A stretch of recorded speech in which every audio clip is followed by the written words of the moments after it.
சிவகாமி, ஆரம்பத்திலிருந்து நானும் பார்த்துக்கிட்டே வர்றேன். அந்த பைய வண்டி ஓட்ட ஆரம்பிச்சதுல இருந்து கைதட்டி கும்மாளம் போட்டு அவ்வளவு பெரிய கூட்டத்துல மானத்தை நீ பாக்குறேன். அவருடைய வீரத்தை பாராட்டினதுல என்னப்பா தவறு? வீரத்தை பாராட்டுறியா? பெரிய மங்கமாராணி பேத்தி. ஏன் கூட்டம் போட்டு அவனை கூப்பிட்டு பார்த்து கொடுத்து கொண்டாட போட்டுறதானே? ஆமாப்பா, செய்த என்ன? ஏப்பா ஒண்ணுமில்லாத விஷயத்துக்கெல்லாம் இப்படி எரிஞ்சு விழுகிறீங்க? எரிஞ்சு விழுகிறேனா? நீ வர வர செய்யறது எனக்கு கொஞ்சம் கூட பிடிக்கல. ரத்னம் பிள்ளை என்னோட குல விரோதி. அவன் மக எனக்கு பைரி. அவன் குடும்பத்துல நீ யாருக்காவது அனுதாபம் காட்டு பேசுன நான் சும்மா இருக்க மாட்டேன். அப்பா, என்னுடைய எதிரிக்கு பரிந்து என்கிட்ட பேசாதே. ஒரே ஒரு பிள்ளைன்னு நினைச்சு செல்லம் கொடுத்து வளர்த்தேன். உனக்கு பதிலா ஒரு தென்னம்பிள்ளையை வளர்த்திருந்தா மனங்குளிர இளநீராவது கொடுத்திருக்கும். நான் பாரு, கடைசி முறையா சொல்றேன், என்னுடைய உத்தரவு இல்லாம நீ வீட்டை விட்டு எங்கேயுமே வெளியே போக கூடாது. வள்ளி, வள்ளி. என்னங்க? சிவகாமி இந்த அறையை விட்டு எங்கேயுமே வெளியே போக கூடாது. சிறைக்காவல் மாதிரி நீ இந்த அறைக்கு காவல் இருக்கணும். என்ன? சரிங்க.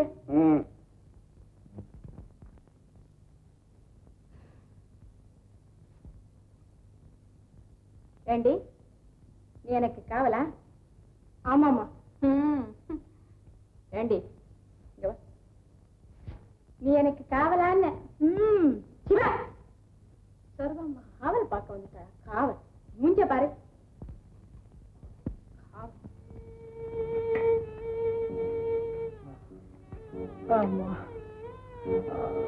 நல்ல வேளை, வண்டி நொறுங்கியும் கூட நீ தப்பினாயே.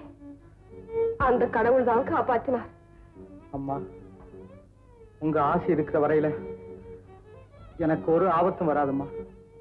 அம்மா, அண்ணன் மாத்திரம் அந்த வண்டி சக்கரத்தை இந்த கையால அணைச்சு ஓட்டாம இருந்தா அவ்வளவுதான். எந்த புண்ணியவதி செய்த பாக்கியமோ. ஆமா, இனிமே அப்படியெல்லாம் போகாதே அப்பா. உன் தந்தையின் மரணம், உன் தாய் செய்த சபதம், இதுதான் முத்தையா உன் நினைவிலே நிலைத்திருக்க வேண்டும். அம்மா, என் மூச்சு ஒவ்வொன்றிலும் அந்த லட்சியம் நிலைத்திருக்கும் அம்மா. அந்த நம்பிக்கை இல்லாவிட்டால் நான் உயிரோடு இருந்திருக்க மாட்டேன் மகனே. நீ தூங்கப்பா, தூங்கு. அடிப்பட்ட துன்பம் தெரியாமல் இருக்கும்.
சிவகாமி, காயம் பலமானதா அத்தான்? பயப்படுறதுக்கு ஒண்ணு இல்ல சிவகாமி. ஆமா, இப்படி ராத்திரி தனியா வந்தா? உங்களுக்கு ஆபத்துன்னு தெரிஞ்ச பிறகு நான் எப்படியத்தான் நிம்மதியாக இருக்க முடியும்? சிவகாமி, உன் உள்ளத்தை என்னால் உணர முடியும் சிவகாமி. ஆனா அம்மா ஏதாவது உன்னை பற்றி தவறா நினைச்சிட்டா? அத்தையின் வார்த்தையை மீற வேண்டும் என்று நான் கனவிலே கூட நினைக்க மாட்டேன் அத்தான். ஆனால் சிவகாமி, சந்தேகப்படாதே. இதோ என் அன்னையின் சாட்சியாக இன்று முதல் நீ என் தான். சிவகாமி, நீ விரைவாக வீட்டுக்கு போ. ஏதாவது தகவல் இருந்தால் வள்ளியிடம் சொல்லி அனுப்பு. நான் உடனே பதில் அனுப்புகிறேன். அப்ப நான் வரட்டுமா? சரி சிவகாமி.